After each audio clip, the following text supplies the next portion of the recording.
Son las 10 de la noche y es la hora de opinar. Hoy comienza la semana. Como todos los lunes tendremos nuestra mesa de debate con Héctor Aguilar Camín, Jorge Castañeda y Javier Tello para analizar dos temas muy polémicos.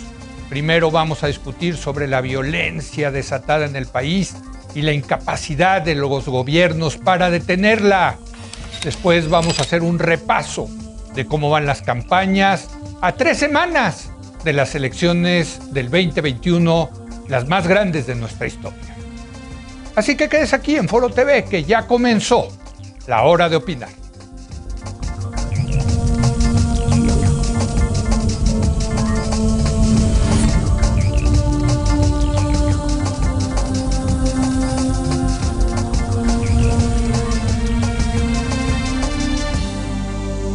Muy buenas noches. México está viviendo un proceso electoral marcado por la violencia.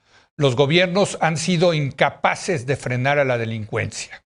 Recordemos que en campaña el presidente López Obrador prometió pacificar el país. Propuso regresar a las Fuerzas Armadas a sus cuarteles e implementar programas sociales para evitar que los jóvenes fueran reclutados por los grupos criminales. Lo resumía con una de sus frases favoritas: abrazos, pero no balazos. Bueno, ya estamos en el tercer año de gobierno y López Obrador, en lugar de regresar a los militares a sus cuarteles, militarizó la seguridad pública, lo cual me parece no ha funcionado, puesto que el nivel de homicidios dolosos sigue igual al que teníamos al terminar el sexenio pasado. Para discutir este tema, saludo a Héctor Aguilar Camín. Héctor, muy buenas noches. ¿Qué pasó, Leo? ¿Cómo están? Jorge Castañeda, buenas noches. Hola a todos. Y Javier Tello, muy buenas noches. Leo, Héctor, Jorge, muy buenas noches. Pues déjame empezar contigo, Javier. Esto es un déjà vu de 11 años de estar aquí en el programa y este maldito tema de la violencia sigue, continúa. Ya vamos 3 sexenios y los gobiernos no pueden resolver este problema. En efecto, Leo, con una historia con sus particularidades regionales y con detalles en cuanto a evolución, porque subió, bajó, ha vuelto a subir, es decir, y esos movimientos creo que no han sido menores en estos que son 14, 15 años y son relevantes y es importante entenderlos. Pero déjame meter un matiz a tu descripción de lo hecho por López Obrador respecto a militarizar. Hombre, en cierto sentido sí, pero en otro sentido no. Es decir, creo que sí ha habido una estrategia de repliegue del uso de la fuerza militar, de las Fuerzas Armadas, del Ejército y de la Marina, cosa que no vimos en los 2 sexenios anteriores. Y creo que eso ha sido una decisión consciente para disminuir ejecuciones extrajudiciales, el abuso del uso de la fuerza por parte de las Fuerzas Armadas. Entonces, en ese sentido, militarizar, pero al mismo tiempo replegar, por un lado. Y por el otro... Yo perdón, decía militarizar porque evidentemente la gran estrategia de este gobierno es la Guardia Nacional, que a todas luces es una institución militar, ¿no? Totalmente, y por eso digo de entrada, por un lado sí, pero es importante estos matices. Y el segundo matiz es que están mucho más involucrados otros grupos en todo el esfuerzo de combate al crimen organizado y para disminuir la violencia. Es decir, si tú ves quiénes están en las coordinaciones regionales, estatales, quién se junta en la mañanera, están muchos grupos que tienen que ver con política social. Están involucrados los delegados estatales. ¿Qué tanta influencia tienen? Me queda claro que a nivel operativo las decisiones las tomarán oficiales del Ejército Mexicano, aunque estén metidos en la Guardia Nacional. Pero el hecho de que estén involucrados en estas reuniones de las 6 de la mañana todos los días, en estos consejos de coordinación a nivel regional y estatal, sí es algo distinto, porque no son militares. Y está sobre todo metido en la parte social. Sin éxito, me queda claro. Es decir, la violencia ha seguido incrementándose, ¿no? Pero por eso el matiz, según yo, a la descripción de militarización. Pero en efecto, llevamos 2 años y realmente los resultados no han sido buenos en este tema. Un matiz, como tú dices, no se ha incrementado la violencia, se ha estabilizado. O sea, los 2 primeros años de López Obrador fueron al mismo nivel homicidios dolosos que el último de Peña Nieto. Entonces, digo, si quieres agarrar el tema positivo, Héctor, no creció, pero se estabilizó, Héctor. No. Se puede estar estabilizando si lo mides, digamos, año con año. Pero quiero empezar con estas cifras, que están en un sitio que se llama T-Research. Las leí hoy en la columna de Riva Palacio y fui al sitio para verificar estas cifras. En los 2 años y medio del gobierno del presidente López Obrador, medido hasta el 14 de mayo, se han registrado 83.300 homicidios dolosos. Esos 83.300 son 19.500 más que en todo el sexenio de Peña Nieto. Son 37.900 más que en todo el sexenio de Calderón.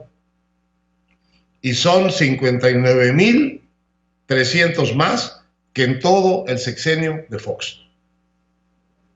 83.300 homicidios dolosos en 2 años y medio de gobierno.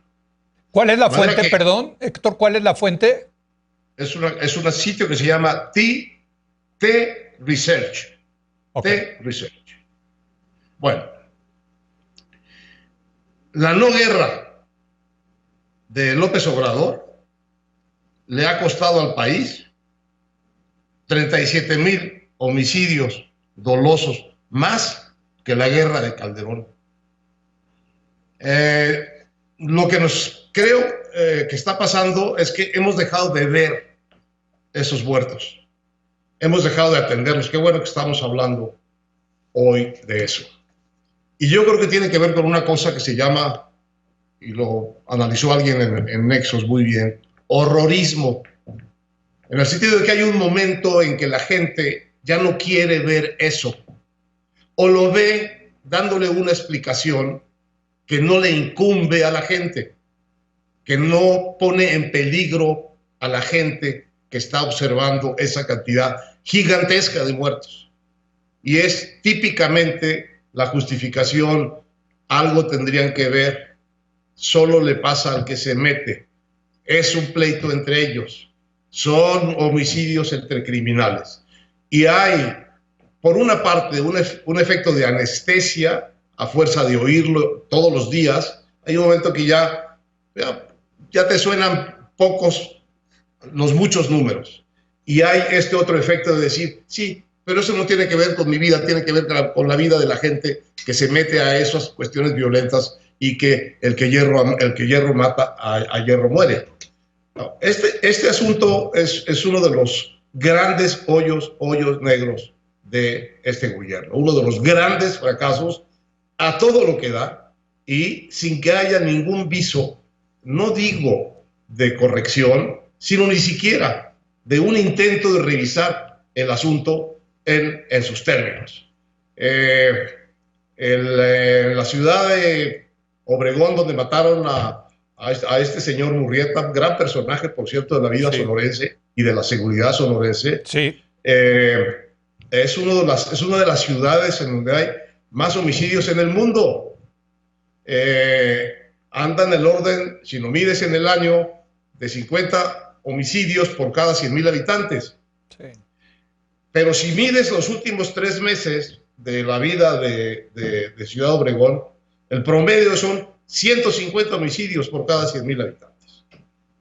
Es decir, esto es un horror que no vemos, pero ahí está y nos está diciendo que ahí está todos los días, todas las semanas durante estas elecciones, tocando las vidas de políticos, de candidatos, amenazando las vidas y llevándose una cantidad de muertos por homicidios dolosos muy superior a la que se llevó esa misma violencia en el sexenio de Peña Nieto, en el sexenio de Calderón y ya no se diga en el sexenio de Fox. Es decir, sí, esto sí es un gran hoyo negro. Nada más una anotación. Yo decía que se había estabilizado porque yo mismo menciono esas cifras el día de hoy en mi columna de Excelsior.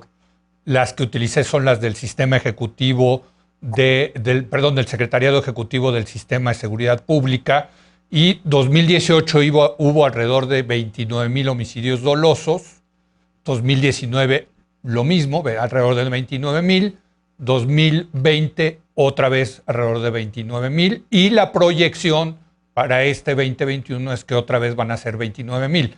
Por eso dije que se ha estabilizado, ¿no? Sí. Sí. Sí, estabilizado muy arriba. Sí, sí, eso sí, totalmente. Muy totalmente. O sea, llegamos al sexenio con un nivel alto y se estabilizó, no se incrementó. Ese era mi único punto, ¿no? Para dejarlo en claro. Jorge.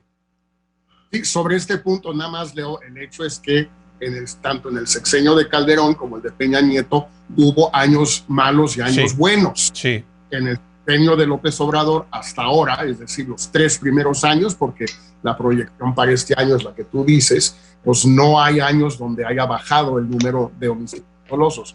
Entonces, si quieres hacer la suma de los primeros 3 años, o todos los 6 años versus los primeros 3 años, pues sale ganando López Obrador con mucho, que es un poco lo que explicaba Héctor. Ahora, yo creo que hay una parte muy interesante en tu artículo de hoy, Leo, donde citas a Eduardo Guerrero y mismo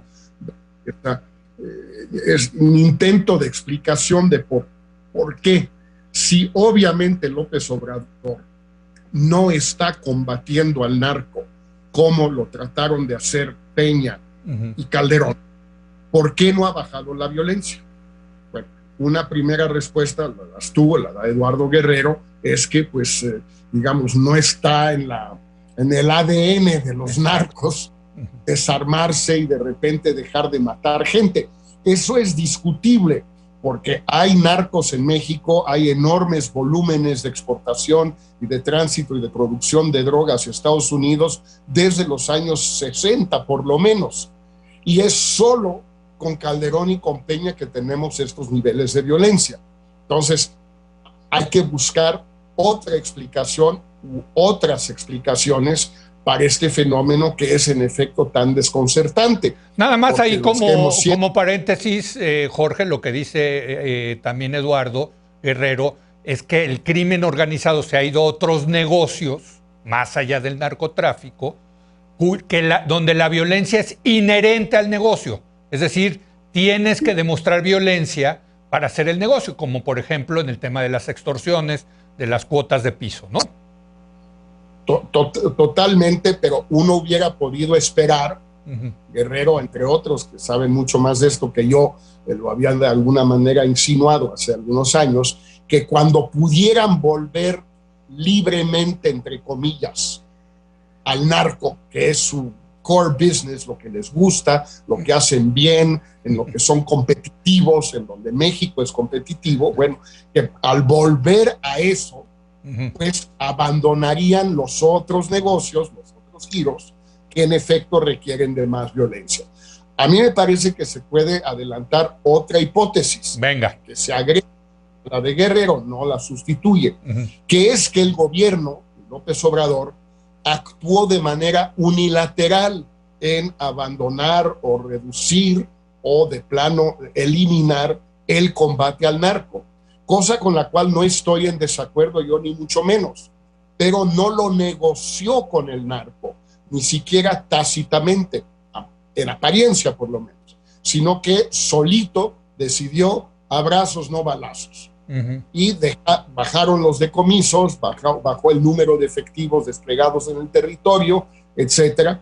Pues en esas condiciones el narco siguió con lo suyo y no hubo esa especie de pacificación pactada que hubiera podido suceder en caso de que eso fuera lo que López Obrador hubiera querido, que no lo sabemos, solo sabemos lo que parece haber sucedido. Si es después volvemos en la siguiente intervención, se puede leer sobre el tema del fentanilo y Estados Unidos, porque hay un artículo en el The Economist de hoy, bueno, de ayer, este fin de semana, que realmente sí creo que nos ayuda mucho a entender lo que está pasando en Sonora y en México en general. Sí, totalmente, muy interesante ese artículo. Javier, ¿tú querías decir algo?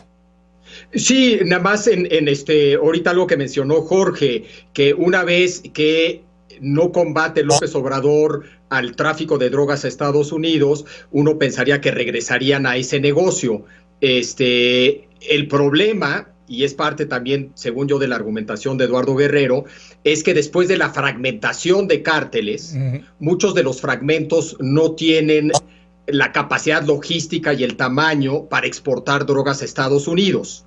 Es decir, no pueden regresar a ese negocio. O sea, parte del error de Calderón de descabezar fue que fragmentó, y el problema que generó la fragmentación fue que muchos de esos fragmentos tenían capacidad de fuego, tenían organización para meterse a otros negocios, pero ya no la capacidad tanto de fuego como de organización, sobre todo de organización, para traficar drogas a Estados Unidos. Entonces, precisamente lo que crece es el crimen organizado en otros temas como resultado de esa fragmentación inicial. Pero de acuerdo con lo que dice Jorge, es decir, probablemente las explicaciones de lo que está pasando son múltiples y no tenemos por qué escoger una sola, sobre todo si las múltiples explicaciones se suman. Y probablemente hay además variables regionales, microhistorias en ciertas partes del país, en fin, creo que como el surgimiento de todo esto es una larga y sumamente compleja historia que seguimos viviendo, que no hay que tratar de explicar con una sola hipótesis, ni cuando sube, ni cuando baja, ni cuando se queda planito. Son un chorro de variables aquí. Sí, no, totalmente de acuerdo, pero sí, Héctor, adelante. Abundando en lo que dice Javier, que me parece que va muy bien encaminado, y un poco en la línea de lo que señala Guerrero. Lo que pasa es que el narco durante mucho tiempo fue el gran negocio ilegal que había en México. Probablemente sigue siendo el de mayores rentas. Este tema del fentanilo de que habla Jorge indica bastante algo en ese sentido. Con muy poco material te da muchísimo dinero. Pero también lo que pasa es que han aparecido negocios criminales, Javier, que son competitivos en términos de la cantidad de dinero que dan, son competitivos con el narco. Por ejemplo, si tú te puedes volver el dueño de la extorsión en una ciudad como la ciudad de Celaya, la cantidad de dinero que puedes recoger de ahí es equivalente a cualquier negocio que puedas hacer vendiendo fentanilo. Entonces, la captura territorial de espacios para la extorsión es un negocio que, dependiendo de la capacidad del grupo criminal, sí compite en ingresos y en dinero y en rentabilidad con el fentanilo o con la cocaína. Es mucho más violento, inherentemente más violento. Bueno, no sabemos las cifras del huachicol, que como sabemos, desde el año 2019 se terminó el huachicol en México, pero no sabemos de qué tamaño es la rentabilidad del huachicol. Pero cuando existía el huachicol, sabíamos de que había unas rentabilidades gigantescas de los 2,000 y los 3,000 millones de pesos al año. De manera que también ese otro negocio puede competir con el del narco. Por eso yo creo, un poco siguiendo lo que decía Javier, que va a ser muy difícil pensar que cuando se acabe el negocio grandote del narco, van a regresar todos estos grupos, o mejor dicho, que si les dejas el buen negocio del narco, van a renunciar a los demás buenos negocios que tienen. Más bien creo que lo que estamos viendo es una expansión en todos los órdenes de los negocios y una competencia violenta en muchos más órdenes de negocios que los negocios del narco. Y eso es lo que explica la multiplicación de las muertes, creo yo. Me recuerda mucho la película Casino, donde llega Joe Pesci y se convierte en el primer mafioso de Las Vegas, primero como en el tema de las drogas, pero luego se va expandiendo hacia otros negocios, ¿no?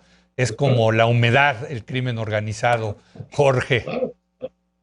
Bueno, se mete donde puede, en todos lados. Este artículo del Economist, Leo, que bueno, creo que hemos visto, pero para sobre todo los que no alcanzaron a leerlo en Inglaterra, que nos están viendo desde luego ahorita, es importante porque explica cómo se dieron 3 giros casi simultáneamente los últimos 2 años. En primer lugar, de la misma manera que la heroína había sustituido a los opiáceos sintéticos legales como el Oxycontin, el fentanilo empezó a sustituir a la heroína como el analgésico principal ilegal de mercado negro y también ya como una droga de adicción, porque la gente que empezó tomando Oxycontin porque le dolía la espalda, después tuvo que seguir tomando algo. Cuando se prohibió el Oxycontin, pues fue la heroína, y cuando subió de precio la heroína o entró el fentanilo a un precio mucho menor, para la adicción que ya existía, el fentanilo. Entonces, hubo en los 12 meses a octubre del 20, 90,000 muertos en Estados Unidos por sobredosis de opio, más el doble del número de gente que murió en un accidente automovilístico, por ejemplo. Ya subiendo muchísimo después de haber disminuido ligeramente de hace unos 2 o 3 años para acá. Se llegó a 75,000, bajó como a 60, 50,000 y ahora se volvió a disparar enormemente por el fentanilo. Ese es un primer giro. El segundo giro es que los chinos, que eran los que mandaban o el fentanilo o los químicos necesarios para fabricarlo a Estados Unidos por Federal Express, por DHL, por lo que tú quieras, finalmente accedieron a las exigencias sobre solicitudes de Trump de impedir, de cerrar esos envíos y que ya no salieran de China esos químicos, ni que los reclasificaran, ni todo lo que tú quieras. Pues muy bien, los chinos vieron el mapa y como no son especialmente tontos, pues sacaron la misma conclusión que millones y millones de personas los últimos 100 años. ¿Cómo entrar a Estados Unidos si no es directamente? Pues por México. Para eso está. Digo, eso es lo que hay. ¿De qué sirve México? Pues para eso, entre muchas otras cosas. Bueno, y empezaron a mandar los químicos y o las pastillas vía México. Y entonces México y los puertos de Lázaro Cárdenas, Manzanillo, probablemente también Mazatlán y un poco incluso más al norte en Sonora, empezaron a ser lugares de tránsito y de fabricación en laboratorios del fentanilo o de las pastillas falsas, chocolate si se quiere, de Oxycontin, pero que en realidad es fentanilo. Todo esto lo explica muy bien el artículo.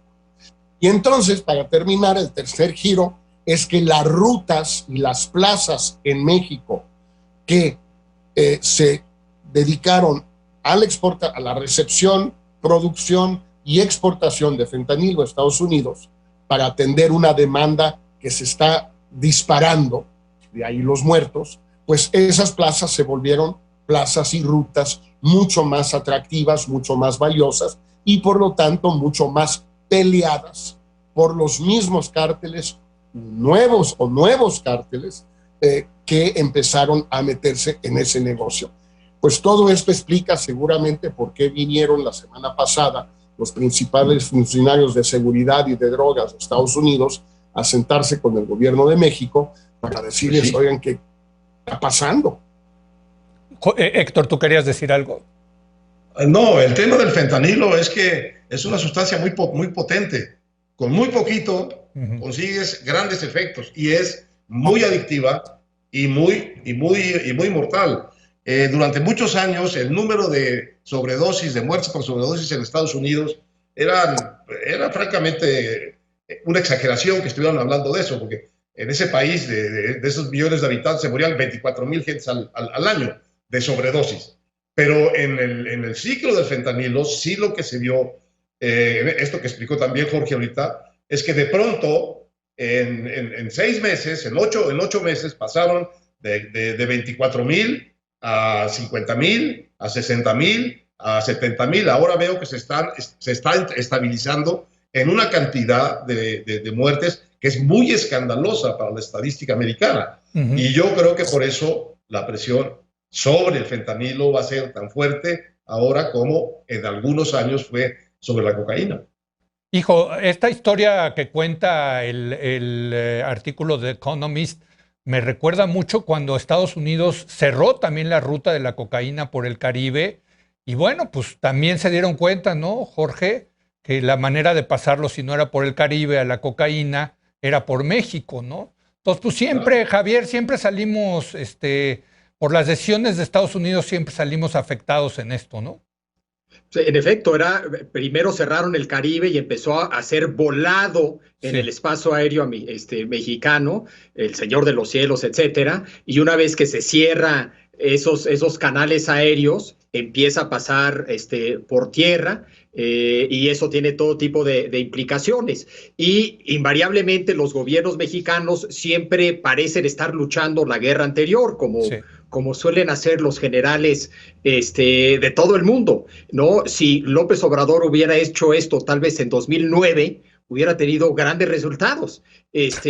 Tristemente, 11 años después, ya no. Y la guerra ya es otra. El tipo de enemigo es otro. Y esto es algo profundamente dinámico, no solamente dinámico en territorio nacional, de cómo va evolucionando, ya Héctor habló del huachicol, ¿no? Cosas muy locales, sino que también es algo sumamente dinámico a nivel internacional, como también ya lo describió Jorge. Entonces, sí es un objetivo, un blanco, sumamente difícil de atinarle, porque es cambiante, dinámico, y el reto crece. Me queda claro que el reto hoy es distinto y mayor al reto hace 6 años, y hace 6 años era mayor y distinto hace 12, y hace 12 era mayor y distinto hace 30. Sí. Esto ha ido creciendo y se ha vuelto cada vez más complejo. Y en ese sentido, sí, y yo sí creo que queda claro que algo hay que hacer. Eso le queda claro a López Obrador, le quedó claro, creo que a Peña no tanto. No. Creo que a Calderón sí, y eso no significa, Jorge, guerra contra el narco, no, pero algo hay que hacer para evitar la enorme cantidad de muertos. No, exactamente. Es que, Javier, a ver, algo hay que hacer porque hay un promedio diario de 80 muertos mexicanos por día, en promedio se mueren. En lo que vamos a llevar este programa se van a morir entre 3 y 4 mexicanos asesinados de manera violenta. Bueno. ¿De qué manera? ¿Y de qué manera? ¿No? ¿De qué manera? ¿De qué manera? Claro, sí. Totalmente. Oigan, tengo que hacer una pausa y vamos a regresar ahora a hacer un análisis de cómo van las elecciones. Faltan 3 semanas. A ver cómo andan, según nuestros analistas, estas elecciones intermedias. Regresamos.